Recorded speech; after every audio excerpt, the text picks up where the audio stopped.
ଚଣ୍ଡାଳ କିଏ? ଆଚାର୍ଯ୍ୟ ଚାଣକ୍ୟ କହିଛନ୍ତି, ଚାଣ୍ଡାଳଃ ପକ୍ଷିଣାଂ କାକଃ ପଶୁନାଂ ଚୈବ କୁକୁରଃ। ପକ୍ଷୀଙ୍କ ମଧ୍ୟରେ କାଉ ଏବଂ ପଶୁଙ୍କ ମଧ୍ୟରେ କୁକୁର ହେଉଛି ଚାଣ୍ଡାଳ। କାଉ ଅତି ଦୁଷ୍ଟ ଆଉ ହୀନ ପ୍ରକୃତିର ହୋଇଥିବାରୁ ଏବଂ ବୁଲା କୁକୁର ଯାହା ପାଏ ତାହା ଖାଇ ଦେଉଥିବାରୁ ସେମାନଙ୍କୁ ଚଣ୍ଡାଳ କୁହାଯାଇଛି।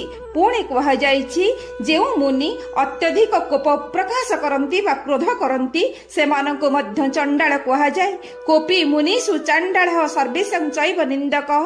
ଯେଉଁ ମୁନିଙ୍କର ସ୍ୱଭାବ ଶାନ୍ତ ସୁଶୀଳ ହେବା କଥା ସେମାନେ ଯଦି ସଦା କ୍ରୋଧ ପ୍ରକାଶ କରୁଥାନ୍ତି ସେମାନେ ଚଣ୍ଡାଳ ଅଟନ୍ତି। ପୁଣି ସମସ୍ତଙ୍କଠାରୁ ଅଧିକ ହୀନ ଚଣ୍ଡାଳ ହେଉଛନ୍ତି ନିନ୍ଦୁକ, ଯିଏ ସର୍ବଦା ପର ଛିଦ୍ର ଅନ୍ୱେଷଣ କରି ପ୍ରତ୍ୟକ୍ଷ ଆଉ ପରୋକ୍ଷରେ ସମସ୍ତଙ୍କର ନିନ୍ଦା କରନ୍ତି। କାକ ଅଖାଦ୍ୟ ଆଉ କୁକୁର ବିଷ୍ଠା ଖାଇଲା ପରି ସେମାନେ କେବଳ ଅନ୍ୟର କୁଚାରଟନ କରୁଥାନ୍ତି।